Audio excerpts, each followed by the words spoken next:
Hey there. This is DevSwarm. DevSwarm is a multitasking AI-first IDE. So what that means is that you're going to be able to work on several things at once.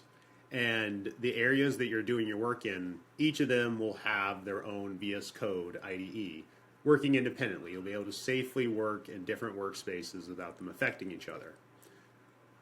One key feature that DevSwarm has is that you don't necessarily have to figure out how to work in parallel. The AIs that run in DevSwarm are all aware of how to manipulate DevSwarm itself. And what that means is that, generally speaking, I spend my time describing what I'd like to get done. And then working with the AIs, it will come up with how we should break the work down. And to show that, I'm going to start a sprint. My sprint's got several stories that have overlapping concerns, a few bugs that can be worked on independently, and I think like a random task. So I'm going to ask DevSwarm to go look at my active sprint and summarize what the work I have for the week is.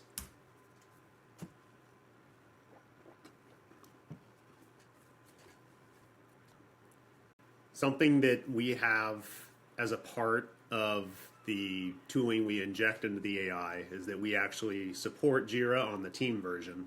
And so instead of using an MCP server, it just directly works with the Jira APIs and stuff like that.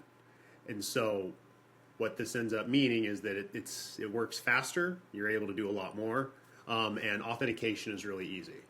All right, so here's my sprint. Looks like I've got a couple of bugs here, and then here's the stories, and then here's a random task. All right, so how I like to do all of my work is I like to make sure that we make plans.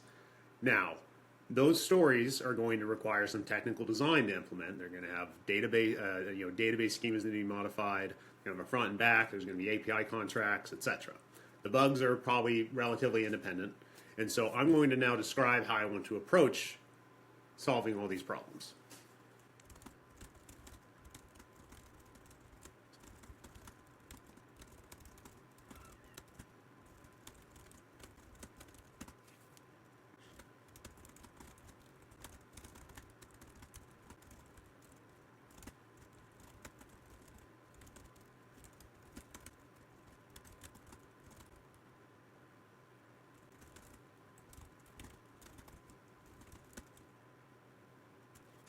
All right, so using my judgment, I'm fairly certain that the bugs and the tasks can be worked on independently. So I've directed DevSwarm to go ahead and create workspaces for those three things, but the stories I'm not as sure about.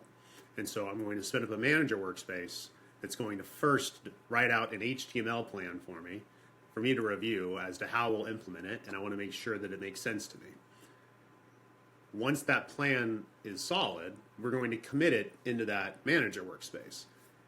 This will also be one of the first really powerful patterns that I'll go over that DevSwarm enables with the ability for these workspaces to communicate, because once that plan is committed into the manager workspace, it'll be a part of the knowledge for everything. Okay, so now we can see we've spun up the child workspaces. Each one of these is going to get to work on the task they've been assigned, and so these three here are the ones that are working on the bug and the task, and so you can see them firing up here. This is the manager workspace, and what we're going to do with this guy is, like I said before, first it's going to be an HTML technical design that we'll work on, and then from there, once we have a good solid understanding of how we're going to solve the problem, that's when we'll go ahead and break the work up. And something you'll see is that the AI is smart enough to recognize that it should tackle the constraint, the foundational stuff first. It shouldn't just mindlessly blast out and make a ton of spaces all at once. It understands that database schema changes, API contracts, etc. are all very important to get done and done right first. And then from there, they'll spin up the various parallel elements. Okay, so our workspace just wrapped up making the tech design, and it messaged its parent to let it know that the tech design has been completed. So let's go ahead and have a look at what it made. All right, so drafted out some nice actually, one thing that I want to call out here that's really helpful to do is ask for SVG diagrams. I've found that using stuff like GraphViz or Mermaid, sometimes those graphs end up being really insane because they're algorithmically generated. And so, with SVG, the AI can put everything exactly where it wants. Maybe I'll do an example there. But I already know kind of what to expect here. And so this is all looking great to me. And so, great. We've got our technical design. We've reviewed it. It looks solid. I'm happy with it. So what's the next step? Now, the next step is to say that given this technical design, can you break the work down so that the right elements can work in parallel so that the AI can keep, when AI's got specific tasks to do, they tend to do those specific tasks really well. If I were to fire off this endeavor here, so to be clear, this technical design is a real-time order filling system for day trading in a game setting, and so it covers a lot of stuff: UI, back-end, front-end, infrastructure, all the stuff, right? And so just having one AI, even with a big context window, take a shot at that, even with a good plan, you're going to A, be waiting here a while, and B, it won't have the fidelity that we want. When AI can focus on a task, it does that really, really well, and it has all that extra space to write good tests, to write good documentation, stuff like that, right? And so we want to be able to break work up. If we can break work up, then that work will be of higher quality, and it'll be easier to understand. We're still going to be looking at the code the entire time. What we want to do, though, is make it so that we can understand it. That's also why I prefer to do my documentation in HTML, because that's easier for me to read. It's probably a few more tokens with all those HTML tags, but I think my experience has been that the fidelity of an AI reading this kind of documentation is just as good, sometimes better, because the documentation, the graphs and stuff look less insane. So anyway, let's get this rolling here. Okay, so I've asked it to go ahead and provide me a plan of how it's going to break the work down. Again, planning's everywhere. We have to understand what we're going to do. And forcing the AI to come up with a plan first is always helpful.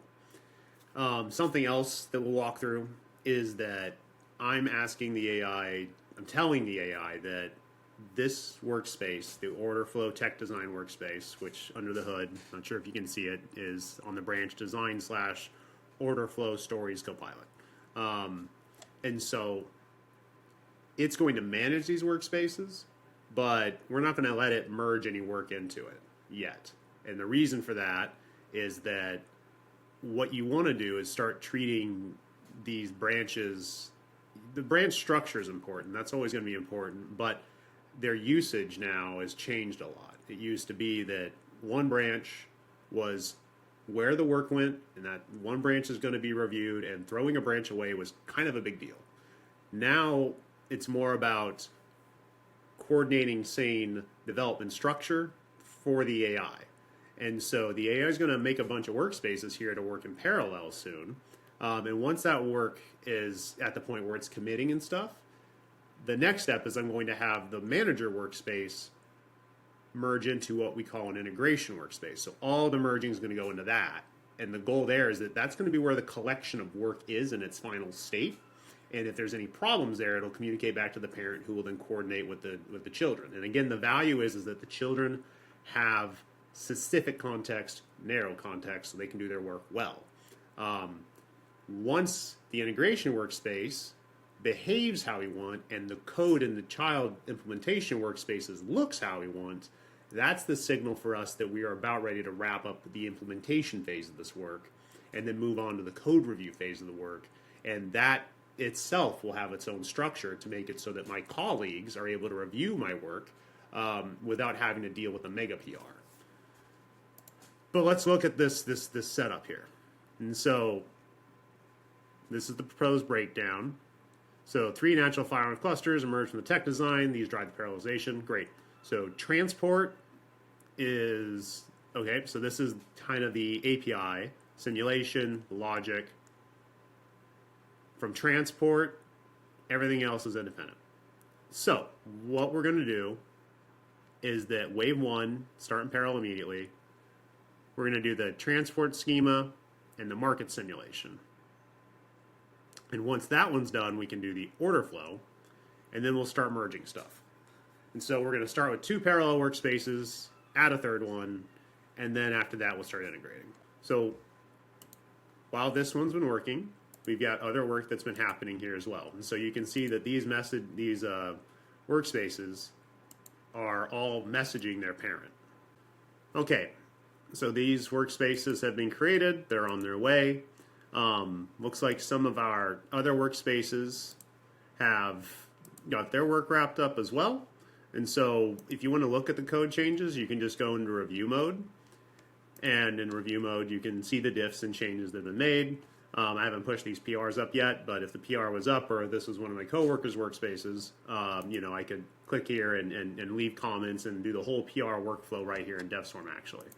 So this workspace just messaged the parent workspace, letting them know that it's wrapped its work up. For this demonstration, I'm not moving as fast as I will during normal work hours, right? So the thing is to call out, like, this sprint that I have that I'm using to model this flow would have been a full-blown, would have been a very packed sprint, right? It would have been a full 2 weeks. But in with AI, obviously we can blast through that a lot faster. But the thing to keep in mind now is that it's not that you give someone, some stories.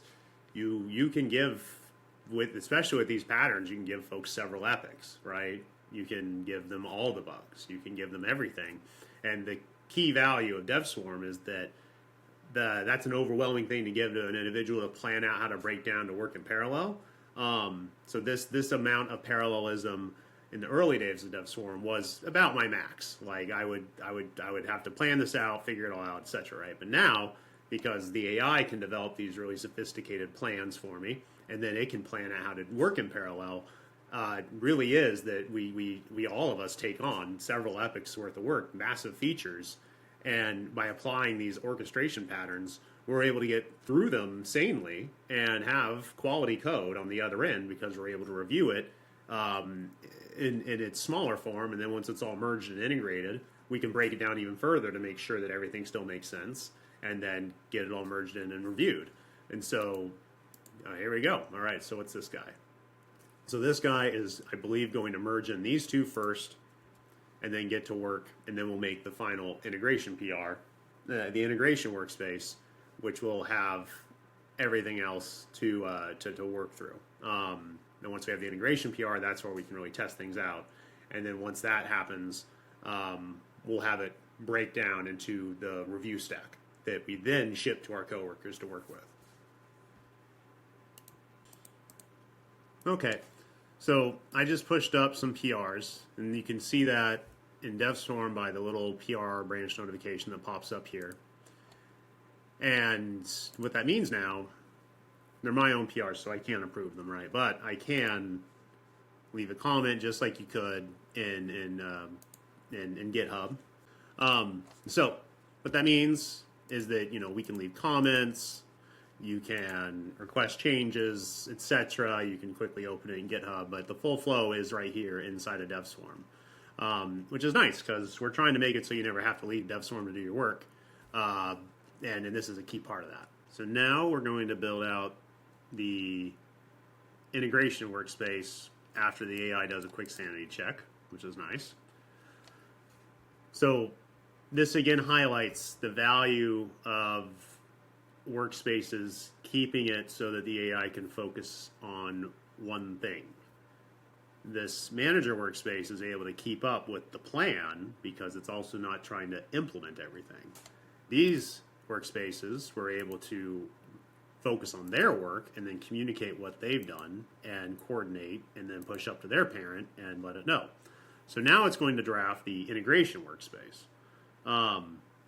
It had a look at those things, and now this is where this integration workspace, this is where we're going to merge all the work together. And the intention here is that this is the opportunity to functionally test the changes, right? And anything that I notice that needs to change, I can communicate it to the integration workspace, or I can communicate it to the parent and say, I noticed X, Y, and Z.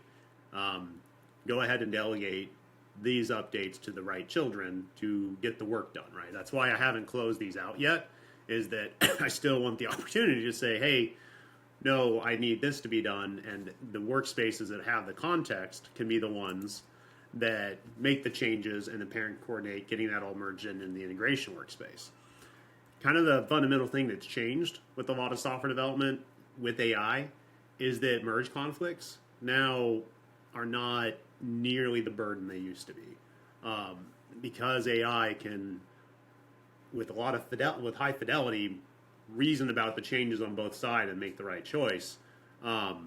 Then it's these patterns that would have been a nightmare to maintain before are trivial to work with, right? These patterns never emerged, because why would we ever do them? But now, because of AI being able to really smooth out the ability to move code between branches and move code between and structure it and break it down into different branching structures, you're able to much more readily consolidate work for testing and then break work up for review, and then get that work merged into the main branch safely. Okay, so the integration workspace just told the parent that it wrapped up. I did some testing. Things look good, right? So where we're at now is the work's been integrated. I'm happy with it. I can go ahead and close out these workspaces. And so now we have our integration workspace. It has all the commits of the work, right? Like this is everything. It's been merged in. I tested it. It looks good. I'm happy with it. But it's 500 lines, 156. It's got about 700 line changes, which, that's actually not that bad, really, right? That's still a reasonably sized PR. But some of the, frequently on DevSwarm itself, when we're working, like doing really awesome, cool stuff, these integration workspaces, we've all seen them, right? 20,000 changes, right? Like 20,000 lines of code changed. That shouldn't be something that you feel like, yes, I reviewed that safely. So I'm still going to go ahead, even though this is small, I'm going to go ahead and illustrate the review chain pattern that we have, which stacks, which I'm going to ask the manager workspace here to evaluate the commits and then build a review chain out of them. And the goal being that it should break up the batches of commits into sane boundaries. Like reviewing this means that you have reviewed some sane amount of work here, and it's going to go down the chain. And the idea being that several of your coworkers can each take one of the PRs and review them and be able to understand the code in isolation, knowing that at the tail end is something that works. And then any feedback that's provided and stuff during that can either be applied directly to the branch and then propagated down, or if there's just a lot of changes, then you just apply the changes to the integration stack again, wipe out the entire review chain and rebuild it, right? Which before AI would have been an enormous amount of work. But with AI, rebuilding the review chain takes time, but it's not horrible, especially for the goal and benefit of being able to review the work in a way that the humans can understand, right? Now that we have this review stack, we can see that the diffs are small and manageable, right? And they build on each other. This guy here, everything passes, running it's great. This is the final incarnation of it. Your main branch is protected because the manager workspace stands between all three of these, right? So one challenge that can happen with a review stack like this is that you approve it, but you can't merge until all the other stuff is merged, and things can get a little hectic. It's well understood this is the design space, so it's fine to merge into. And then once this is ready to go, then you can prepare to merge the big final payload in. But knowing that a human has looked at each of these commits means that the code has been reviewed. And you can see now that this is the schema. That's great. This has got business logic, but, you know, it's nothing too crazy. Still kind of a big PR, but, you know, this is manageable. And down here, we can see these changes here, right? And so now each of these can be a PR. And what I'll do is I'll have the parent message the kids to go ahead and push and create PRs for each of these. Go ahead and create a PR and tell your child to create a PR and forward that directive onwards. And so now they'll all create their PRs, push them all up, and now essentially what you've got for your coworkers is a nice set of clearly titled PRs that build off of each other.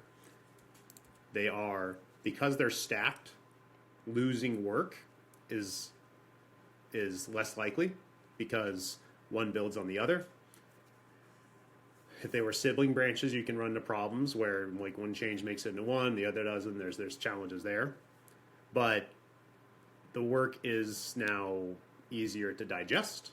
It's clearly structured, and this is one advantage of doing the code review and stuff inside of DevSwarm, is that this structure here isn't obvious in GitHub, whereas for in DevSwarm, your colleagues, if they pull down the similar structure, they'll be able to understand the order to review this stuff in as well. And that's really nice. That's really nice.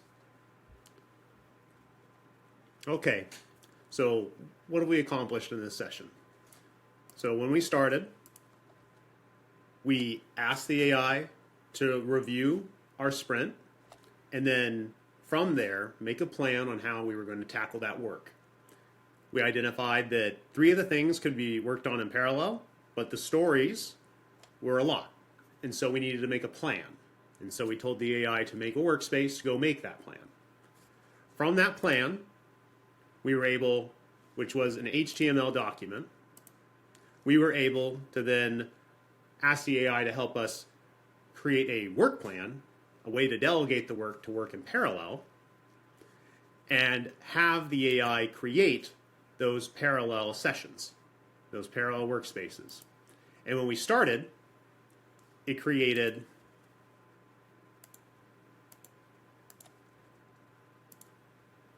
these 3 workspaces here, each of which were tackling separate elements of the work.